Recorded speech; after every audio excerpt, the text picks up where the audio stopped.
Salut à tous, je suis Sulfurus et bienvenue sur ma chaîne Sulfurus Coaster. Comme son nom l'indique, ici on va parler coasters et parcs d'attractions. Mais avant, petite présentation. J'ai 17 ans et je suis coaster fan depuis environ un an. J'ai découvert l'univers des parcs d'attractions à l'âge de 5 ans avec le merveilleux parc de Nigloland. Très sympa, je vous le recommande fortement. Mon premier coaster n'était autre que la chenille. Bon, ne riez pas, on est tous passés par le stade qui dit. Mais mon coaster préféré était le train de la mine, que je chain ridais à longueur de journée. Autrement dit, Nigloland a marqué mon enfance et a posé les bases de ma passion pour les parcs. Mais c'est le parc Astérix qui m'a fait devenir coaster fan. En effet, je compte au moins une trentaine de journées passées au PA. Je connais donc plutôt bien le parc. C'est Osiris, mon premier gros coaster, qui a déclenché ma passion pour les montagnes russes. Et je pense que c'est le cas de pas mal d'autres fans. Après ça, j'ai commencé à m'intéresser de plus près au parc et au coaster en suivant les vidéos de Dinrel, EDB Attractions et Pépère Ludo. Grâce à eux, j'ai appris beaucoup de choses sur les coasters et... Bref, sur ma chaîne, vous trouverez différentes vidéos sur l'univers des parcs. Très peu de vlogs, voire pas du tout car je n'ai pas de caméra, et de toute façon, je ne vais qu'à Astérix, donc ça serait vite répétitif. Malheureusement, je n'ai pas les moyens de me rendre dans d'autres parcs pour l'instant. En attendant, je ferai de mon mieux pour vous proposer des vidéos de qualité. Pour plus d'informations, consultez la rubrique à propos. Assez parlé de moi, certains d'entre vous qui ne sont pas coaster fans, qui sont donc des lambda comme on dit dans le milieu, doivent se demander « Mais au fait Sulfurus, c'est quoi un coaster ?» Eh bien dans cette deuxième partie de vidéo, je vais vous apprendre les bases de ce que vous avez à savoir sur les coasters. Coaster est le diminutif de roller coaster, qui signifie montagne russe en anglais. Ici, on ne va pas parler de dessous de verre. N'utilisez jamais les termes grand 8, manège ou encore jeu pour désigner un coaster, ça énerve les fans. Quelques exemples. Ça, c'est un coaster. Ça, c'est un coaster. Ça, c'est pas un coaster. Ça, c'est pas un coaster. Ça, c'est pas... Ah bah si en fait, c'est un coaster. Un coaster est une attraction composée de trains qui parcourt un layout, comprenez un tracé de rail, fermé ou ouvert. Dans le cas où le layout est ouvert, on parlera de shuttle.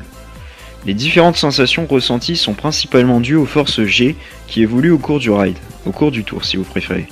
Les forces G correspondent aux accélérations et décélérations du train. Elles mesurent l'intensité de la pesanteur sur un corps.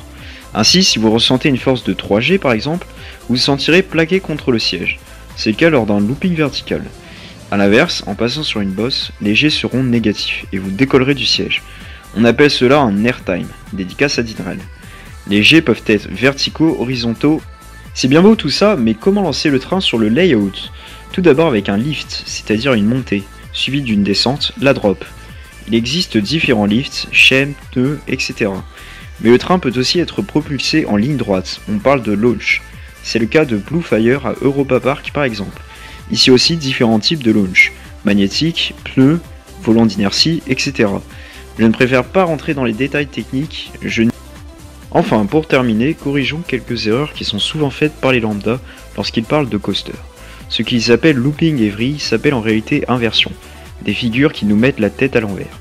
Chaque inversion a son propre nom, tous ne sont donc pas des loopings. Je ferai une vidéo sur les inversions dans quelques semaines pour parler de tout ça. Autre erreur, la hauteur. Certaines personnes pensent que les coasters montent à des hauteurs folles, du genre 200-250 mètres de haut. Certes, il y a des coasters vraiment grands, comme King Daka, détenteur du record avec une hauteur de 139 mètres. Mais les coasters ne montent pas aussi haut, sinon je pense qu'il serait très difficile d'en construire. Enfin, la vitesse. De la même manière que pour la hauteur, certains pensent que les coasters vont à 300 km/h.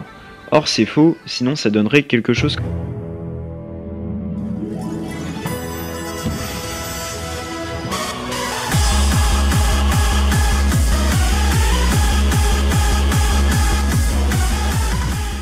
Il y a bien sûr des coasters qui s'en approchent. Formula Rossa, détenteur du record, atteint une vitesse maximum de 240 km/h. Mais dépasser les 300 km/h sans protection, le corps à l'air libre, ça pourrait être dangereux. En moyenne, les coasters vont à 90-100 km/h. Bref, voilà, c'est fini pour cette vidéo de présentation. J'espère qu'elle vous aura plu et que les moins qualifiés d'entre vous sur le domaine des coasters auront appris des choses. N'hésitez pas à me soutenir en partageant ou en likant la vidéo. Abonnez-vous pour suivre l'avancée de la chaîne. Dans la prochaine vidéo, on parlera des différents types de coasters. Sur ce, je vous dis à bientôt.